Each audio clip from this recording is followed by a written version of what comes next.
I'm Emilio, 32, a software engineer whose parents have forgotten my birthday every year since I was 7. Growing up, I learned to swallow disappointment while watching my sister receive endless celebration. Last week, after years of grinding in silence, I posted a photo of my new $98,000 Tesla on Instagram. Within hours, my phone rang. It was my father, who hadn't called in months, demanding to know where I got the money and insisting on a family meeting. They had no idea what was coming. Before I dive into this story, let me know where you're watching from in the comments, and hit that like and subscribe button if you've ever had to create your own happiness. I grew up in a modest brick house in a middle-class neighborhood just outside Boston. From my earliest memories, our family dynamic was clear. My sister Heather, 3 years older, was the star around whom our family orbited. My parents, Richard and Maria, built their lives around her achievements, her needs, and her future. I was the afterthought, the extra chair at the dinner table. The first birthday they forgot was my 7th. I'd been looking forward to it for weeks, carefully dropping hints about the new Lego set I wanted. Mom had promised chocolate cake with blue frosting, my favorite. The morning of my birthday, I woke up early and rushed downstairs expecting balloons or at least a card on the table.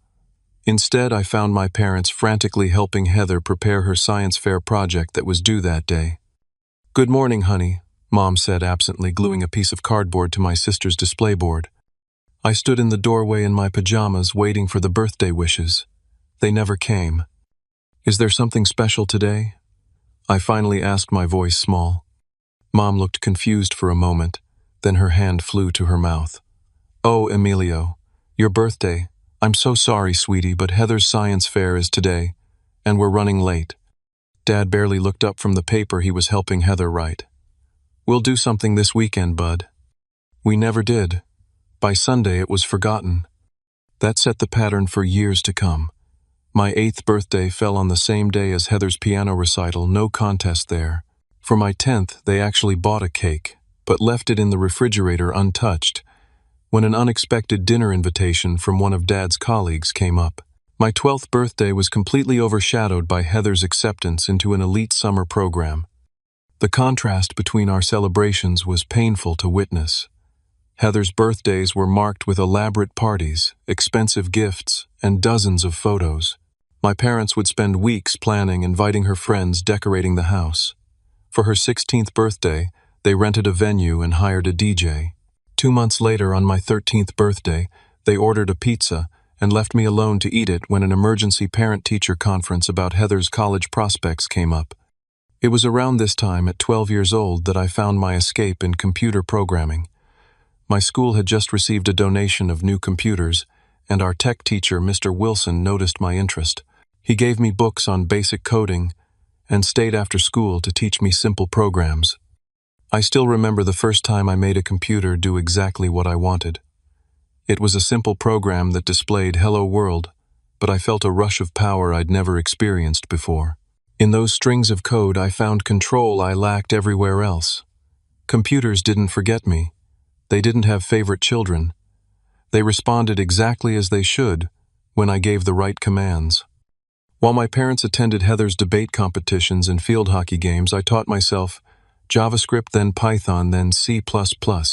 My bedroom became my sanctuary, filled with programming books and notebooks full of code I'd written. I'd stay up late into the night, the blue light of my monitor, the only illumination, creating increasingly complex programs. When I was 14, I entered a local programming competition without telling my parents. I won first place with a simple app that helped organize study schedules. The event organizer called our house to congratulate my parents on raising such a talented son. "I think you have the wrong number," my mother said, before I could grab the phone from her. "My son doesn't do computer competitions." I showed them the trophy later that night. My father glanced at it and said, "That's nice, Emilio," before turning back to helping Heather with her college applications. High school continued this pattern. While Heather called home regularly from Harvard with updates that my parents shared proudly with neighbors and friends, I spent most of my time alone in the computer lab or my room. I developed advanced programming skills, creating my own projects and joining online communities where my abilities were recognized and valued. By senior year, I had taught myself enough to be offered a part-time job doing website development for local businesses. I didn't tell my parents about this. What was the point? When report cards came, my straight A's were acknowledged with a distracted, "Good job, son," while Heather's A- in a single class warranted hours of discussion and concern. My high school graduation fell 3 days after Heather's college graduation. We attended her ceremony as a family, my parents beaming with pride, taking hundreds of photos, hosting a lavish party afterward. For my graduation, they arrived 10 minutes late, stayed just long enough to see me walk across the stage, missing the announcement of my honors status, and left immediately after to prepare for a dinner celebrating Heather's new job offer.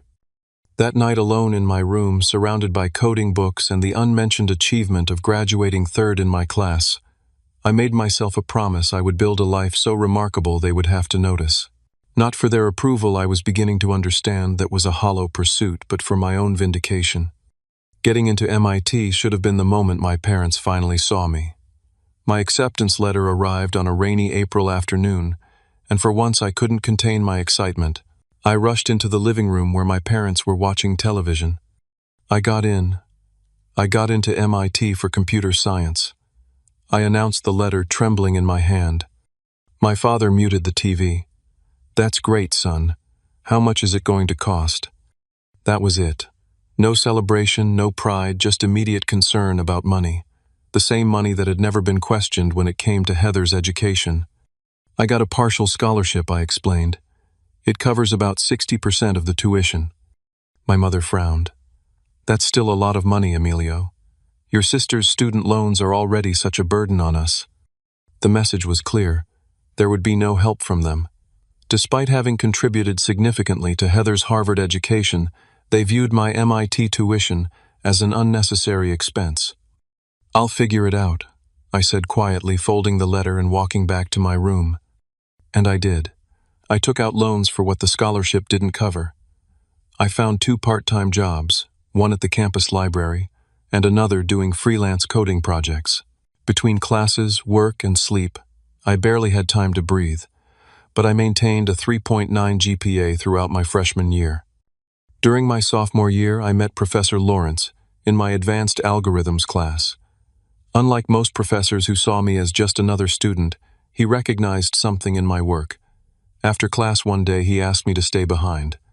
"You have a unique approach to problem-solving, Emilio," he said, pointing to my latest assignment. "Have you considered research as a career path?" That simple question led to a mentorship that would change my life. Professor Lawrence became the first adult who truly saw my potential. He invited me to join his research team, gave me challenging projects, and actually listened to my ideas. Under his guidance, I published my first academic paper at 20, an achievement my parents acknowledged with a brief "TI. That's nice" when I mentioned it during a rare phone call. In my junior year, I was assigned a new roommate named Jason, after my previous one transferred schools. Jason came from a large, close-knit family in Connecticut, and he couldn't comprehend my relationship with my parents. "Wait, they forgot your birthday again," he asked incredulously, after I received no call on my 20th birthday. "Dude, that's not normal." When Thanksgiving approached, and I mentioned I'd be staying on campus to work, Jason insisted I come home with him. "Nobody should be alone on Thanksgiving," he declared, brooking no argument. That Thanksgiving with Jason's family was a revelation. His parents, Angela and Robert, welcomed me like another son. His 3 siblings included me in their inside jokes and family games. They asked about my studies with genuine interest. When I mentioned my research paper, Angela asked thoughtful questions about it. I found myself talking more at that dinner table than I had in years at my own. Before we left, Angela hugged me tight. "You're always welcome here, Emilio," she said. "Anytime." I returned to campus with a new understanding of what family could be.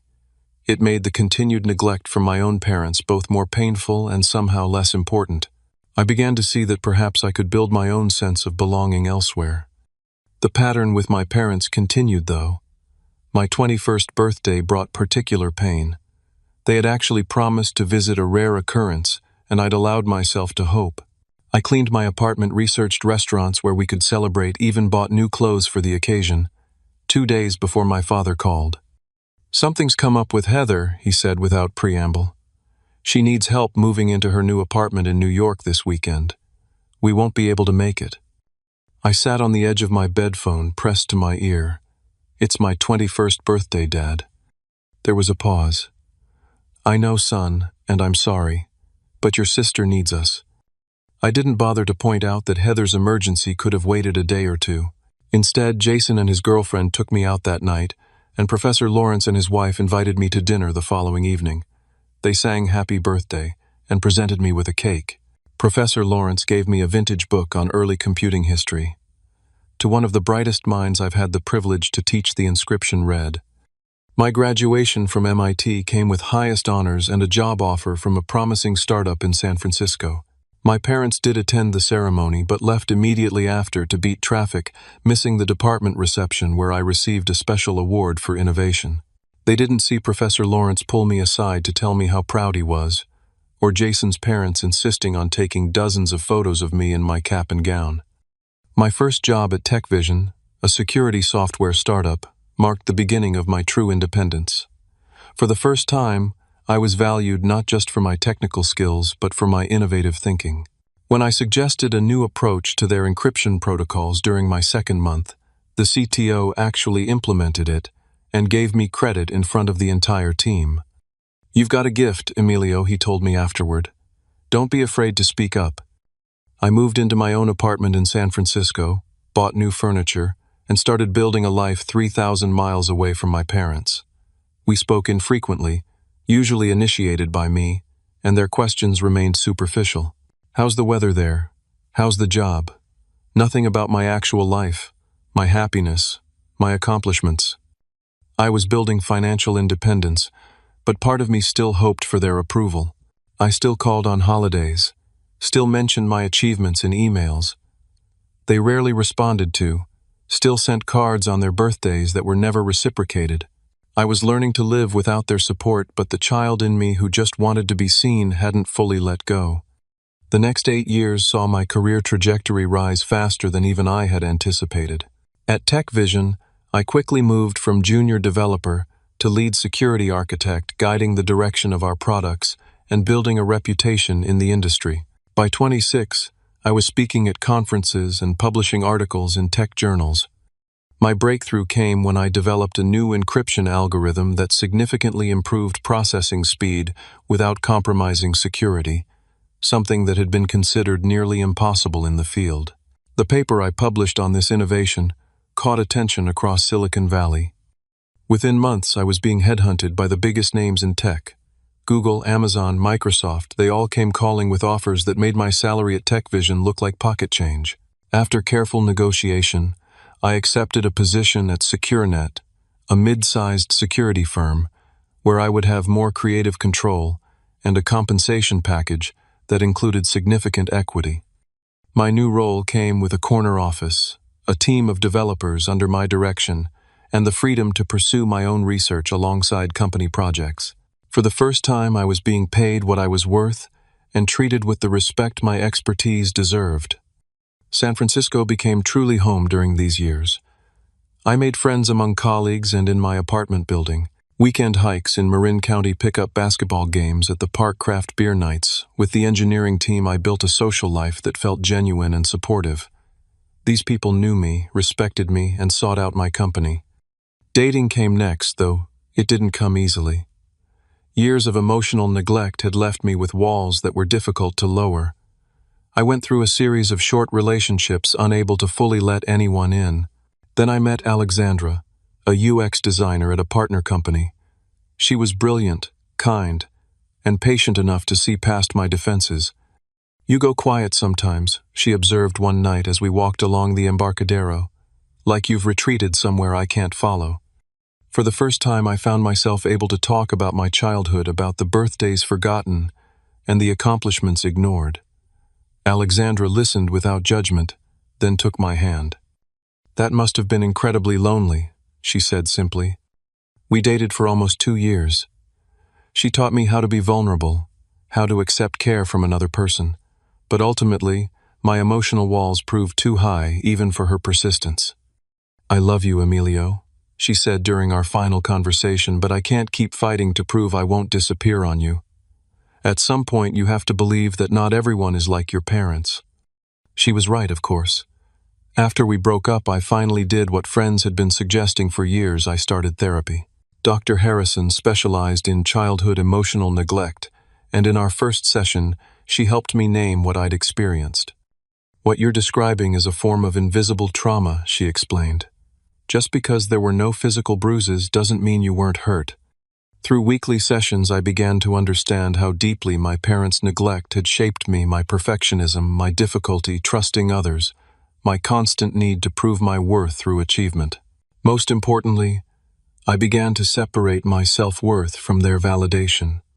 During these years, my relationship with my parents remained distant and superficial. I called on holidays and occasionally visited during Christmas, sitting through dinners where conversation revolved around Heather's job at a prestigious law firm to her engagement to a surgeon, their new house in Connecticut. My own accomplishments, promotions, industry, awards, the apartment I'd bought in one of San Francisco's most desirable neighborhoods were acknowledged with polite nods before the subject changed back to more important matters. My 30th birthday marked a turning point. I called my parents that morning, hoping that perhaps a milestone birthday might merit special acknowledgement. "Oh, is that today?" my mother said. "Happy birthday, dear. Did you get the Christmas card we sent?" It was April. Their Christmas card had arrived 4 months earlier. "Listen, Emilio, we'd love to chat longer, but we're heading to the Hendersons' retirement party in about 20 minutes, my father interjected. "We should get ready." "Sure," I said, my voice flat. "Enjoy the party." After hanging up, I sat in my living room overlooking the San Francisco skyline and felt something shift inside me. I was 30 years old, successful by any measure, respected in my field, financially secure, and still chasing the approval of people who had never been able to give it. It was time to stop. From that day forward, I decided to focus entirely on building my own life and happiness without reference to my parents' validation. I reduced contact to obligatory holiday calls. I stopped mentioning my achievements. I invested more deeply in the relationships that actually nourished me, friends, colleagues, my therapy sessions with Dr. Harrison. I decided that if my family couldn't see my worth, I would surround myself with people who could. And more importantly, I would learn to see it myself. While my career at SecureNet was thriving, I had always harbored dreams of creating something truly my own. In the evenings and weekends, I began working on a personal project, a new type of security software that would revolutionize how companies protected their most sensitive data. The concept came to me during a conference when a speaker mentioned the increasing sophistication of cyber attacks targeting financial institutions. What if there was a way to create a security system that actually adapted in real time to new threats, learning from each attempted breach to strengthen its defenses? My apartment's spare bedroom became my lab. I covered the walls with whiteboards filled with algorithms and system architectures. For months, I worked nights and weekends, fueled by coffee and the thrill of creation. The first 3 prototypes failed spectacularly. They were either too resource-intensive to be practical or couldn't adapt quickly enough to be effective. I nearly gave up after the 3rd failure. I remember sitting on my balcony at 3 in the morning, exhausted and frustrated, wondering if I was chasing an impossible dream. But something kept pulling me back to the problem. The breakthrough came unexpectedly. I was working late one Tuesday night when a simple solution to the processing problem suddenly became clear. We didn't need to analyze the entire system continuously. We could create a prioritization algorithm that would focus resources on the most vulnerable areas based on current threat profiles. I worked for 48 hours straight, barely stopping to eat or sleep. By Thursday morning, I had a working prototype that performed beyond my wildest expectations. When I ran the stress tests, it caught and adapted to 98% of simulated attacks, far beyond the industry standard of around 70%. This wasn't just a minor improvement. It was a paradigm shift in cybersecurity. I named it Adaptive Shield. The question now was what to do with it. The obvious path would be to develop it within SecureNet or sell the intellectual property to one of the tech giants. Either would mean a substantial bonus or licensing fees likely in the high 6 figures. But as I considered my options, I realized I wanted more than that. This was my creation, my vision, perhaps the most significant contribution I would ever make to the field. I didn't want to hand it over and watch someone else determine its future. I decided to take the biggest risk of my professional life. I would start my own company. The next few months were a whirlwind. I resigned from SecureNet registered Adaptive Shield as a company and began seeking seed funding. I created a detailed business plan and practiced my pitch until I could deliver it in my sleep. Then I began meeting with venture capitalists. The first 5 meetings ended with polite rejections. 2 speculative ones said, "Market not clearly defined," said another. I began to doubt my decision, wondering if I should have taken the safer route of selling the technology outright. Then came my meeting with Westlake Ventures. Marion Westlake, the founder, had built her reputation by backing technologies that others deemed too risky. Unlike the other VCs, she asked detailed technical questions that demonstrated a deep understanding of cybersecurity. At the end of my pitch, she leaned back in her chair and studied me. "This could fail spectacularly," she said bluntly. My heart sank. Or she continued, "It could transform the entire industry. I'm willing to bet on the latter. Let's talk terms." With Westlake's $5 million investment, Adaptive Shield officially launched. I hired a small team of brilliant engineers I'd worked with, previously rented modest office space in Oakland to keep costs down, and threw myself into developing the product for market. The early months were challenging beyond anything I'd experienced. There were technical setbacks, staffing issues, and moments of paralyzing self-doubt. I worked 18-hour days, sometimes sleeping on the office couch rather than going home. The weight of responsibility for my employees' livelihoods added pressure I'd never felt before. 6 months in, we were burning through cash faster than projected and still hadn't secured our first major client. I began to prepare myself for the possibility of failure, not just financial failure, but public failure in the industry where I'd built my reputation. Then came the meeting that changed everything. Through a former colleague, I secured a presentation slot with Bank Secure, one of the largest financial security companies in the country. They were looking for new solutions after a high-profile breach had cost them millions. I knew this was potentially our make-or-break moment. I spent weeks preparing, refining our demo, anticipating every possible question. The morning of the presentation, I arrived early, set up my equipment, and then sat alone in the conference room, taking deep breaths to calm my racing heart. The presentation went flawlessly. When I demonstrated how Adaptive Shield had detected and neutralized their most recent breach in our simulation, a breach that had bypassed all their existing security, the room fell silent. "How soon can we implement this?" the CTO asked, breaking the silence. Within a month, Bank Secure became our first client, signing a multi-year contract worth $12 million. The news spread throughout the industry. Suddenly, companies that had ignored my calls were reaching out, eager to schedule demonstrations.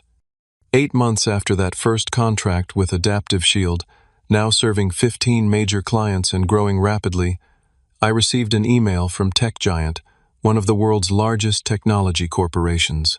They wanted to discuss a potential acquisition. I wasn't looking to sell, but agreed to the meeting out of curiosity. Their initial offer stunned me: $12 million for the company and technology, with a guaranteed 5-year employment contract for me. It was life-changing money, but I knew the technology was worth more. After weeks of negotiation with Marion Westlake's guidance, we settled on $15 million with additional performance bonuses that could add another $5 million over 5 years.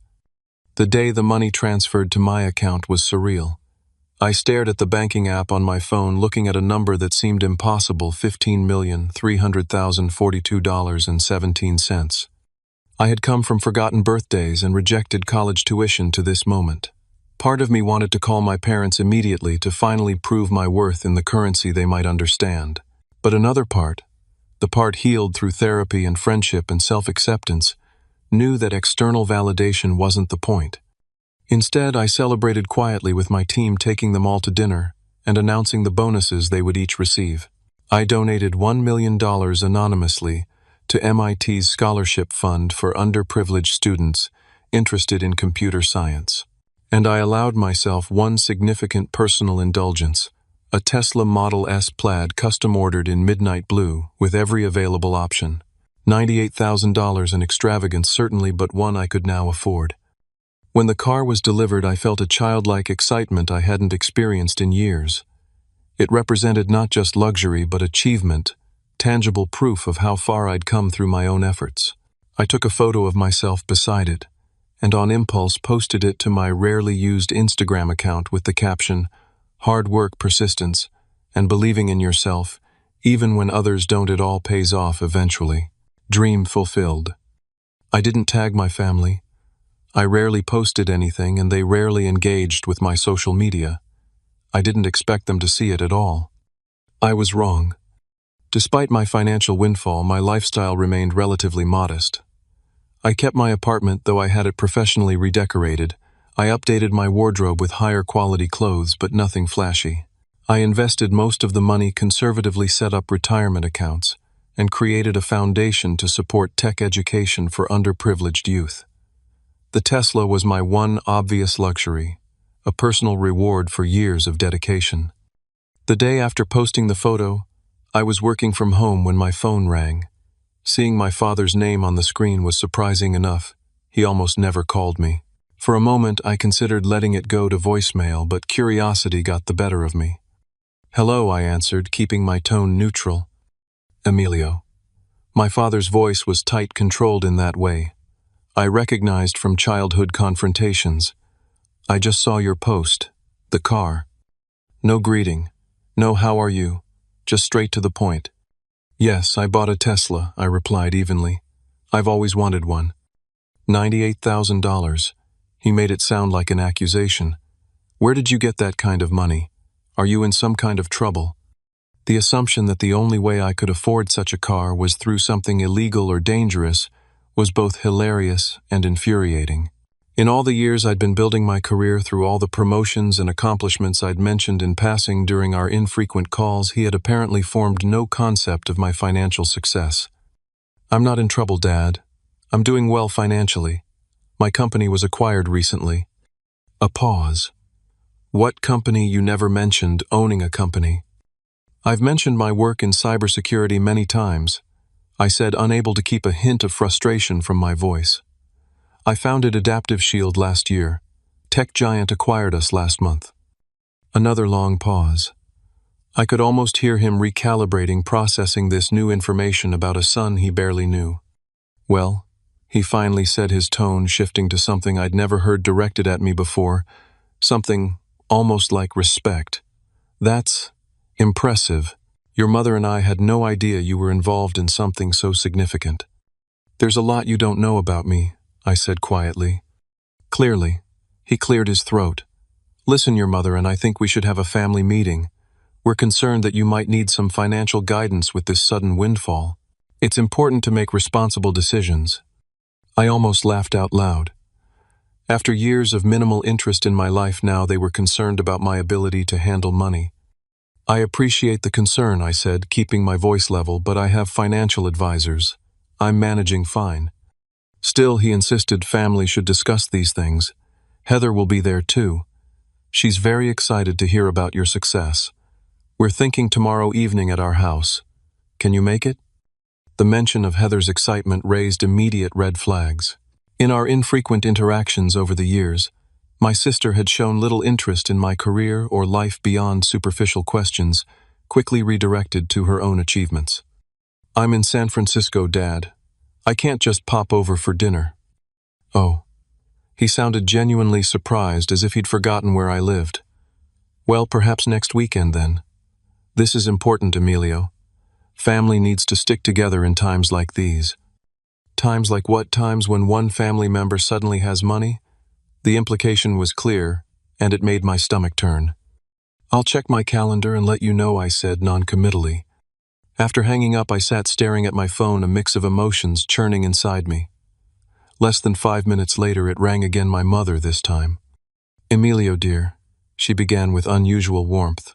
"Your father just told me about your business success. Why didn't you tell us? We're so proud."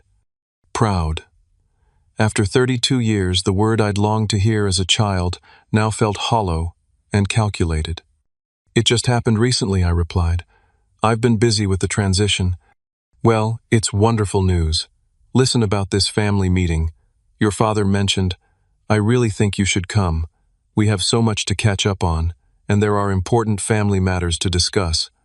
"What family matters?" I asked directly. She hesitated. "Well, various things.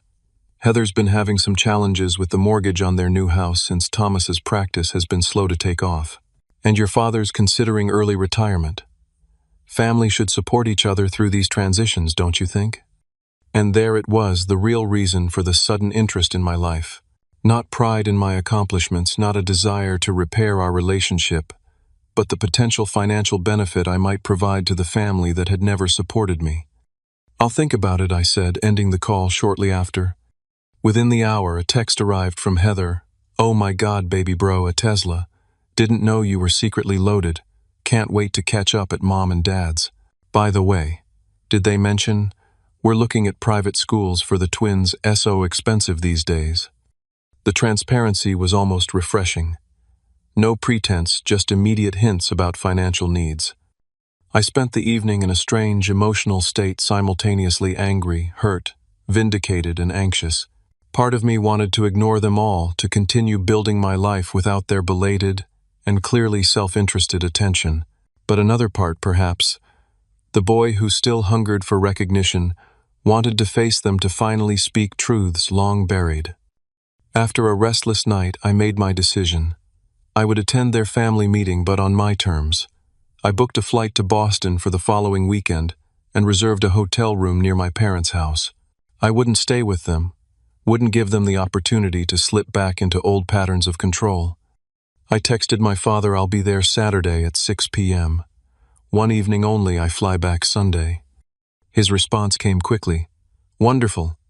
Your mother is already planning a special dinner. We can't wait to hear all about your success." I put down my phone and looked out my window at the San Francisco skyline. For years I had fantasized about a moment when my parents would finally see me, finally value me. Now that moment was approaching, but the circumstances filled me with a complex mix of anticipation and dread. They wanted to talk about money. I wanted to talk about years of emotional neglect. I suspected we were heading for a collision that had been 3 decades in the making. The flight to Boston gave me time to prepare mentally for what was coming. I rehearsed what I might say, how I would respond to various scenarios. By the time I picked up my rental car, I'd specifically requested a luxury model, a small act of defiance against years of being treated as less than I felt, centered and clear about my boundaries. I arrived at my parents' house exactly at 6, parking the Tesla prominently in the driveway. The home looked exactly as it always had, the same neatly trimmed hedges, the same faded welcome mat, the same brass knocker on the door that had never quite been fixed to hang straight. Before I could knock, the door swung open. My mother stood there wearing a dress I'd never seen before, and more makeup than she usually wore. "Emilio," she exclaimed, pulling me into a hug that felt unfamiliar and stiff. "Look at you, and look at that car. Come in, come in." My father appeared behind her, extending his hand for a formal handshake. "Son, good to see you. Impressive vehicle." The house smelled of pot roast and fresh paint. I noticed new curtains in the living room and fresh flowers on the coffee table, efforts that had never been made for my previous visits. "Emilio."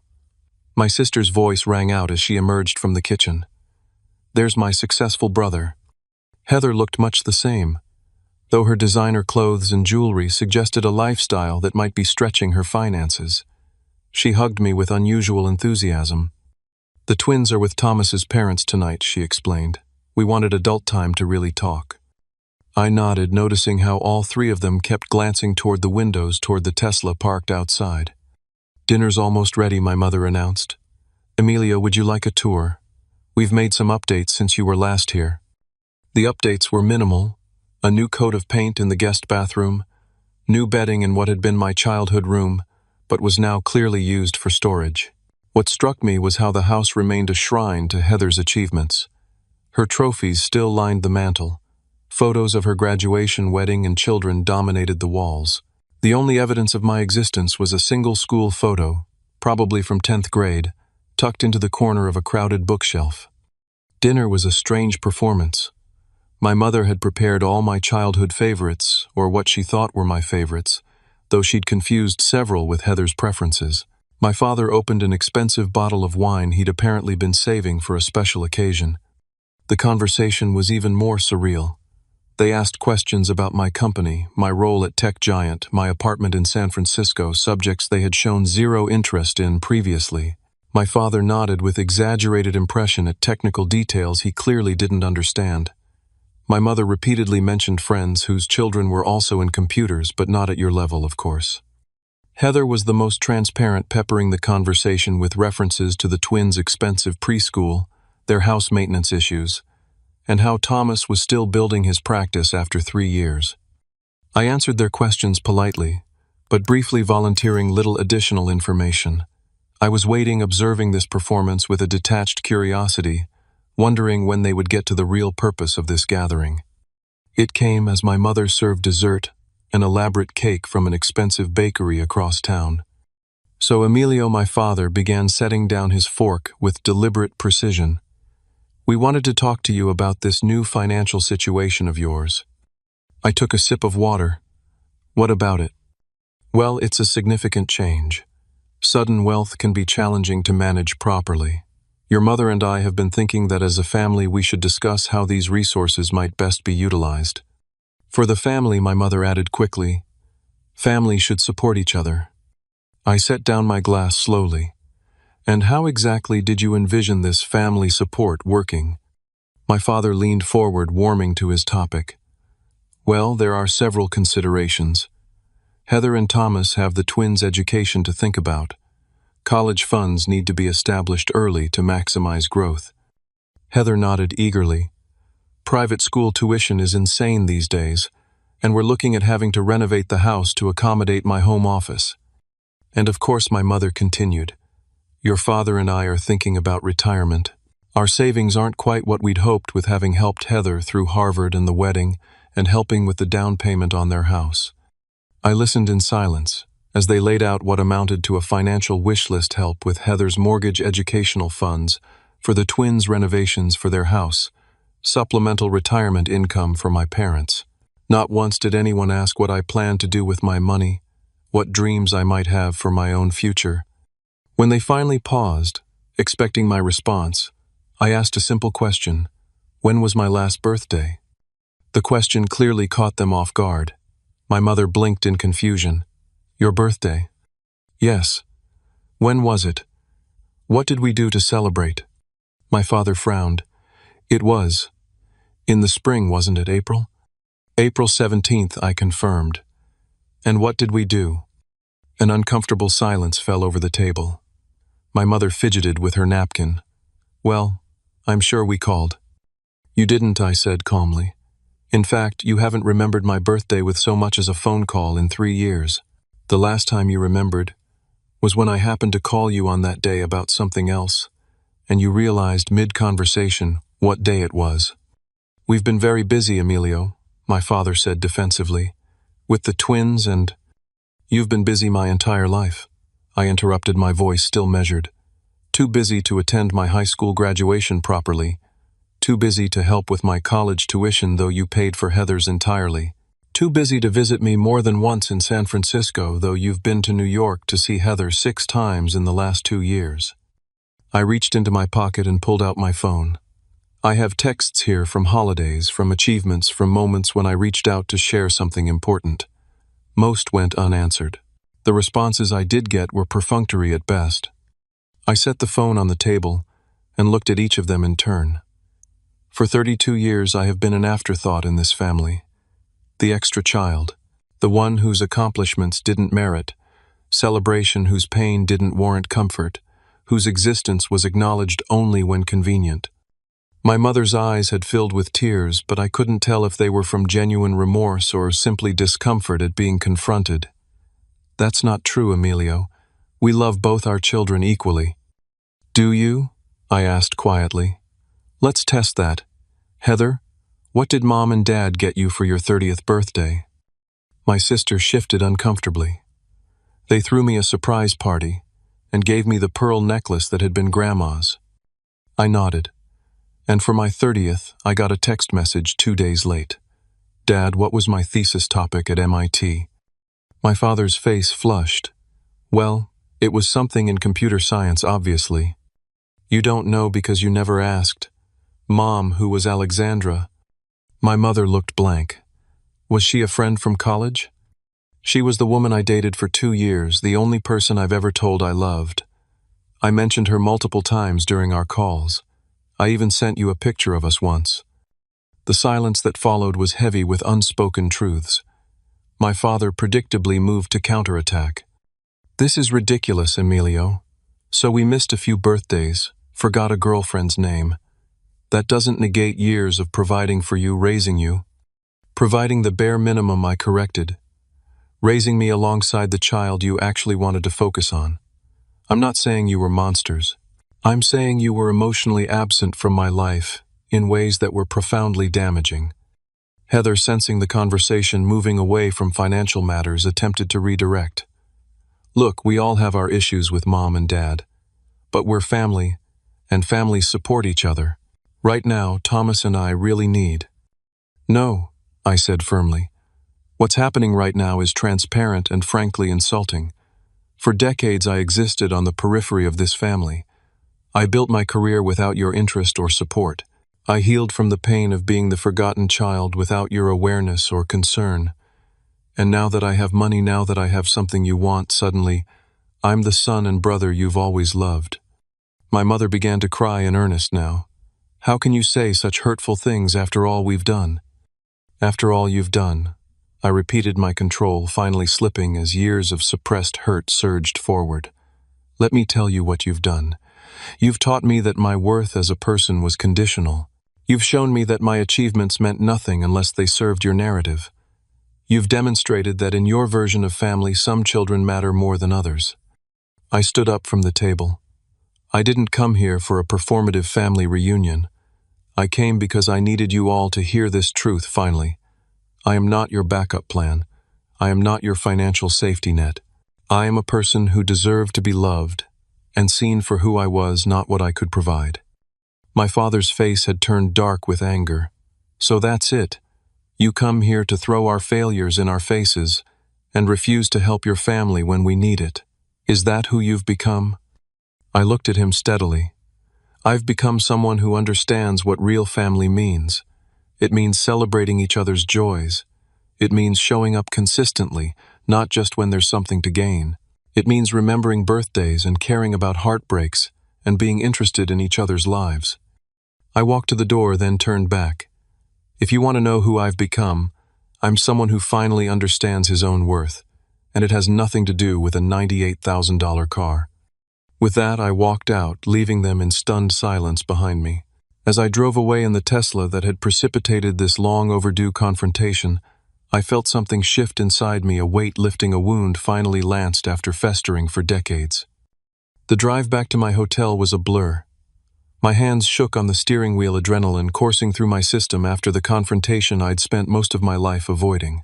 I'd said things I'd been holding back for decades, truths that had lived in the shadows of my mind, shaping my actions without my full awareness. Once in my hotel room, I sat on the edge of the bed, emotions washing over me in waves. There was anger, certainly, and lingering hurt. But there was also an unexpected feeling of lightness, of release. I had finally stopped pretending that the dynamic with my family was normal or acceptable. I had named it for what it was. I took out my phone and saw multiple missed calls and texts from my parents and Heather. I wasn't ready to engage again so soon. Instead, I called Jason, my college roommate, who had remained a close friend through the years.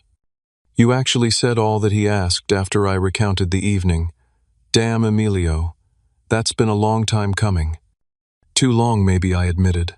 I don't know if I handled it right. There's no right way to confront years of emotional neglect, Jason said. The important thing is you stood up for yourself. How do you feel? I considered the question seriously. Shaken, sad, but also free. Like I've been carrying this weight of trying to earn their approval and I've finally put it down. That's exactly what you've done, Jason affirmed, and it's about time. We talked for nearly an hour, his steady friendship, a reminder of the genuine connections I'd built outside my family of origin. By the time we hung up, my breathing had steadied, and I felt centered enough to check the messages from my family. My father's text was predictably defensive. Your outburst tonight was unfair and hurtful. We've always done our best as parents.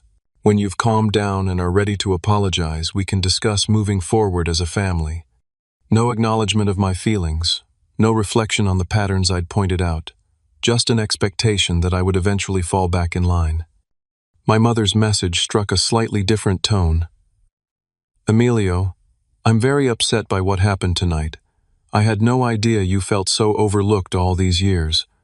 I need time to process everything you said. Please call when you're ready to talk. At least there was a hint of recognition there, though I wasn't sure how deep it went or how long it would last. Heather's text was the most surprising.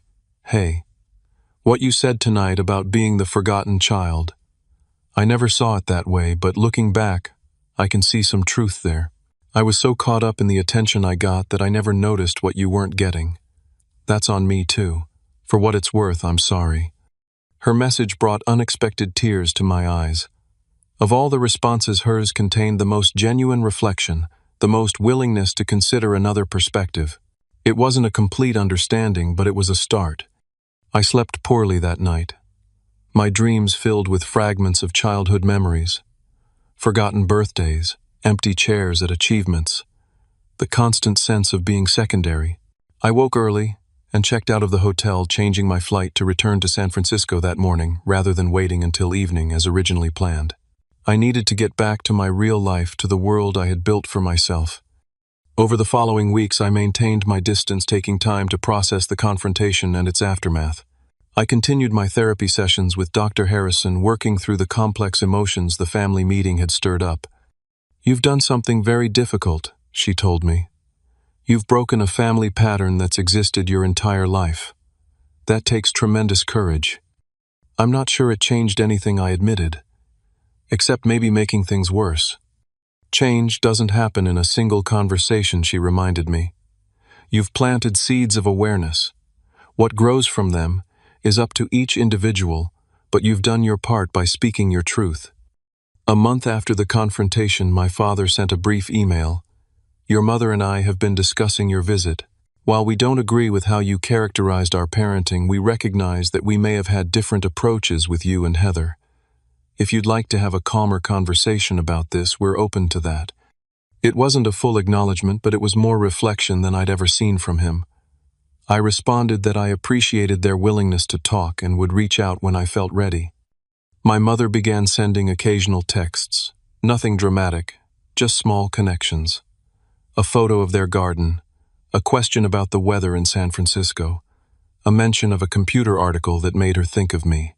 Small steps, but consistent ones. The most significant change came with Heather. 2 months after our confrontation, she called me directly.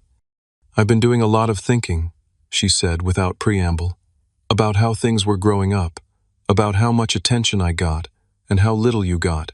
I talked to Thomas about it, and he helped me see how unfair it was. I appreciate that, I said, genuinely moved by her reflection. I also realized something else, she continued.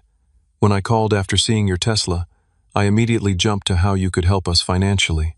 I didn't even ask about your accomplishment itself, how you built a company, how hard you must have worked. That was shitty of me, and I'm sorry. Her apology, freely given without excuses, felt like the first authentic connection we'd had in years. Thank you for saying that, I replied.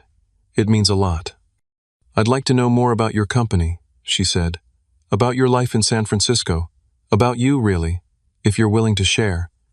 That call marked the beginning of a new relationship with my sister, not perfect, but evolving in a more balanced direction. We began having regular video calls. She introduced me properly to her twins, and I became a real uncle to them rather than a distant figure they barely knew. With my parents, progress was slower and less certain. I established clear boundaries about what I would and wouldn't discuss, particularly regarding money. I made it clear that our relationship needed to be built on genuine interest and connection, not financial expectations. 3 months after the confrontation, I agreed to a video call with both of them. It was awkward and tense at times, but we managed to have a conversation that didn't descend into defensiveness or accusations. My father actually asked about my work with genuine curiosity, and my mother showed me photos of her garden without immediately pivoting to talk about Heather. In my own life, I continued building connections that nourished me. I deepened friendships with colleagues and neighbors. I joined a hiking group where I met people who shared my love of nature. I even began dating again cautiously, but with a greater capacity for vulnerability than before. The foundation I had established to support tech education for underprivileged youth became a significant focus. I volunteered regularly, mentoring young people who reminded me of myself at that age, bright, eager, but lacking support. Helping them access opportunities and watching their confidence grow became one of my greatest joys. On my 33rd birthday, I received a surprise, a handwritten card from my parents that arrived on the actual day. Inside, my mother had written, "We are trying to do better, Emilio. Happy birthday to our son who has accomplished so much through his own determination and brilliance. We are proud of the man you've become." It wasn't a complete healing of decades of neglect, but it was a step one I could acknowledge without letting it determine my happiness. That evening, I celebrated with a group of close friends at my favorite restaurant. Jason had flown in from Connecticut as a surprise. As we shared good food and laughter, I looked around the table at these people who had chosen to be in my life, who saw me clearly and valued me for exactly who I was. This, I realized, was the most important lesson of my journey. Family isn't always defined by blood. Sometimes it's created through choice, built with people who demonstrate through consistent actions that you matter to them. I had spent years seeking validation from people who couldn't or wouldn't provide it, while overlooking the genuine connections I was building elsewhere. True healing didn't come from finally receiving parental approval or from proving my worth through financial success. It came from recognizing my own inherent value and surrounding myself with people who saw it too. It came from breaking patterns, rather than perpetuating them, from setting boundaries that protected my well-being, from extending forgiveness without requiring perfection. The journey wasn't over. Relationships with my birth family would continue to evolve, with steps forward and occasional steps back. But I was no longer defined by their perception of me. I had built a life rich in meaning, purpose, and authentic connection, a life that was wholly mine. As I look back on that pivotal confrontation now, I see it as the moment I finally released the need for external validation and embraced my own worth. The Tesla that prompted it all sits in my garage, just a car in the end. The true luxury I've found is the freedom to define family success and happiness on my own terms. Have you ever had to create your own sense of family or worth when the people who should have provided it couldn't? Share your experience in the comments below. Sometimes the most important relationships are the ones we choose for ourselves. If this story resonated with you, please hit the like button and subscribe to hear more authentic life journeys. Thank you for listening, and remember, your worth isn't determined by others' ability to see it.